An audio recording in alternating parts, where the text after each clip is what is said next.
జనగణ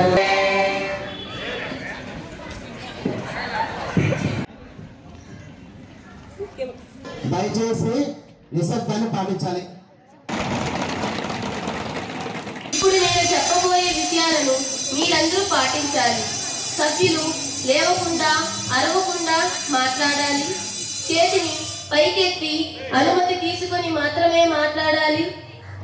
mic on చేసిన తర్వాతే స్పీకర్ అనుమతితో మాట్లాడాలి. అరచి చీదరించుకొని డస్ట్ కొట్టడం చేయరాదు.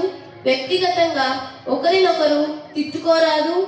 జాతి, కులం, మతం, కుటుంబం మీద అనవసరమైన వ్యాఖ్యలు చేయరాదు. ప్రశ్నలు అడిగేటప్పుడు సంక్షిప్తంగా స్పష్టంగా ఉండాలి. సభ్యులు ఒకరి మీద ఒకరు ప్రశ్నించరాదు. చర్చలో సభ్యులు స్పీకర్ను ఉద్దేశించి మాత్రమే మాట్లాడాలి. వెనకాల నిలబడుకున్న అట్లా కూర్చోద్దమ్మా, మమ్మల్ని కూర్చోండి.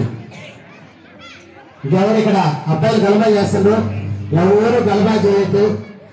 ఒక తర్వాత ఇక కార్యక్రమాన్ని ప్రారంభించుకుంటున్నాం. ముందుగా ముఖ్యమంత్రి మరియు ఉప ముఖ్యమంత్రి ప్రమాణ స్వీకారంతో మన కార్యక్రమాన్ని ప్రారంభించుకుంటాం. అది అయిపోయిన తర్వాత మనకి ఇక అసెంబ్లీ స్టార్ట్ అవుతుంది.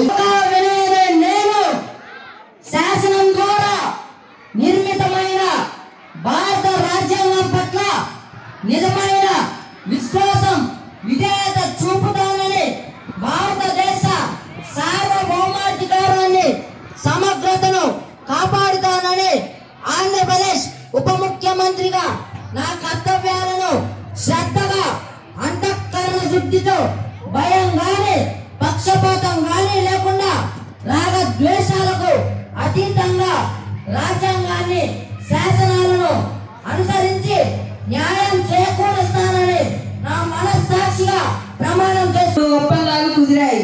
వీటి ద్వారా రాష్ట్రానికి 13.26 కోట్ల పెట్టుబడులు రానున్నాయి. దీనివల్ల 16.31 లక్షల మందికి ఉద్యోగాలు లభిస్తాయి. పెట్టుబడిదారులలో దెబ్బతిన్న విశ్వాసాన్ని పునరుద్ధరించడం వల్లే ఇది సాధ్యమైంది అధ్యక్ష. ఈ ఒప్పందాన్ని 3.5 ఏళ్లలో ఆచరణలోకి తెచ్చేందుకు అన్ని జాగ్రత్తలు తీసుకున్నాం. వచ్చే 5 ఏళ్లలో 50 లక్షల మందికి ఉద్యోగాలు ఇవ్వాలన్నదే మా లక్ష్యం. ఈ ఘన విజయానికి సహకరించిన ప్రతి ఒక్కరికి నా ధన్యవాదాలు. ఆ లక్ష్యం ఏపీని దేశానికి టెక్ రాజధానిగా తీర్చిదిద్దడం. 2029 నాటికి ఏపీని ఇన్నోవేషన్ రాజధానిగా మార్చి 20,000కు పైగా స్టార్టప్ కంపెనీలను ఏర్పాటు చేయనున్నాం. ఐటీ రంగంలో 90 నుంచి 95% ఉద్యోగాలు రాష్ట్రానికి చెందిన వారికే చెందుతుందని స్పష్టం చేస్తున్నాం. అమరావతిలో క్వాంటమ్ వ్యాలీస్ను ఏర్పాటు చేస్తూ 3 ప్రాంతాలను 3 ఎకనామిక్ రీజియన్లు అభివృద్ధి చేస్తున్నాం. అంతేకాకుండా రాష్ట్రంలో 160 గిగావాట్ల గ్రీన్ ఎనర్జీను ఉత్పత్తి చేయాలని లక్ష్యంగా పెట్టుకున్నాం. విద్యా వ్యవస్థకు సంబంధించి 2025-26 నాటికి 3.22 లక్షల కోట్ల బడ్జెట్లో విద్యాశాఖకు 31,850 కోట్లు కేటాయించారు. బడ్జెట్ మొత్తంలో విద్యాశాఖకు కేటాయించింది 12.1%.